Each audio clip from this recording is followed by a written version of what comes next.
And, like, God, just get me out of these chains. This is a case of shoddy, incompetent police work. He was like, "Mom, help me." And there was nothing I could do.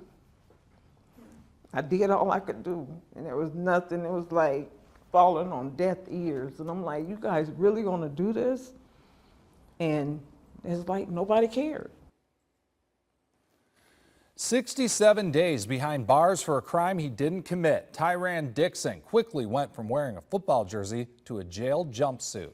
That's according to a lawsuit filed against the Barnwell County Sheriff's Office, accusing that office of arresting the wrong man for the murder of a pregnant woman. Investigative reporter Cynthia Beasley has his story.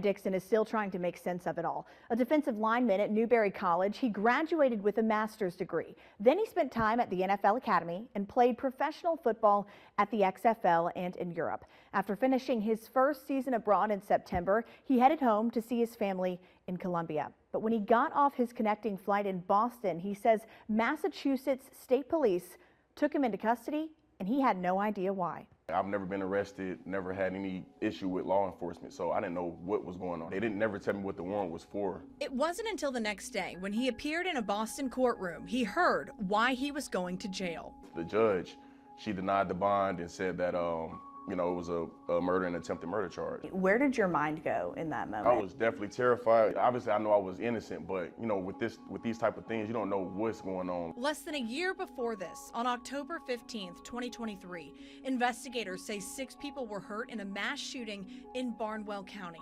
21-year-old Jasmine Roach was killed. Her family says she was 4 months pregnant. You've never even been to Barnwell County? Never heard of it. Dixon says he signed a waiver of extradition thinking he would be taken back to South Carolina immediately. That didn't happen. The lawsuit says Dixon was taken to a detention center and then a jail in Boston before he was transferred to another detention center in Rhode Island, where he was put in solitary confinement for 3 weeks. They're like, well, you can't be in general population because you've been deemed a celebrity status in here. Because you were in the NFL draft and we seen your profile online. After 21 days, Dixon says he was taken to a jail in Oklahoma, then a detention center in Georgia. Dixon says it was his family, God, and the hope that he would play football again that got him through his time behind bars. 67 days after he was first handcuffed. I'm praying, like, God, just get me out of these chains. Dixon says he was taken to Barnwell County for the first time in his life. He has the handcuff key and he's a bit shaky or whatever, like trying to take it off, and he's like, look, we got the wrong person. I'm sorry. And that's basically it.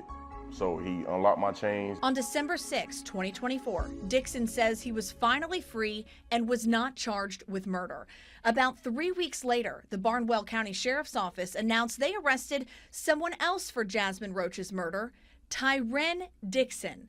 A 3-letter difference that landed an innocent man behind bars. His name's not even spelt like mine. He looks nothing like me. Second of all, he's 180 pounds. I'm 300 pounds. Not once have we seen where Barnwell County actually presented a picture of Tyran Dixon to any person that was a witness to this tragic murder. Robert Goings and Joe McCullough are representing Dixon in a lawsuit against the Barnwell County Sheriff Stephen Griffith and his office. His mother was pleading to law enforcement, to the sheriff of Barnwell County, you have the wrong person. While Dixon was locked up, his mother says she drove from Columbia to the Barnwell County Sheriff's Office with evidence that would have cleared her son. Just make sure he has a solid alibi. That's all they kept saying. She says she had proof her son was at the Newberry College homecoming game at the time of the murder. They would not look at it.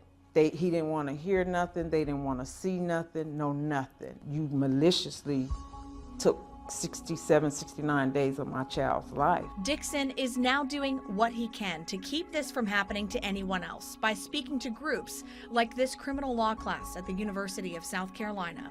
We hope to have him speak and present to police departments. They, of all people, need to understand the consequences of doing their job poorly. They didn't even have any evidence, of me doing anything, and I still got locked up. And even when they did know that I wasn't around when that murder happened, I still didn't get out. Like there was nothing that I could do with my power to open up the door. I spoke to the Barnwell County Sheriff and asked for an interview or a response to the allegations in the lawsuit. I haven't heard back. For WIS News 10, I'm Cynthia Beasley. Now, he's been around 1,608 hours in prison. That's 96,480 minutes total. Yeah, certainly a helpless feeling for him, and you can imagine just how scary that was with seemingly no way to exonerate yourself, but thank goodness he was able to get out. Yeah, it's a shocking reality that he's still looking for answers for. All right, well, let's go ahead and get a check of our forecast with Adam. Hey, Adam.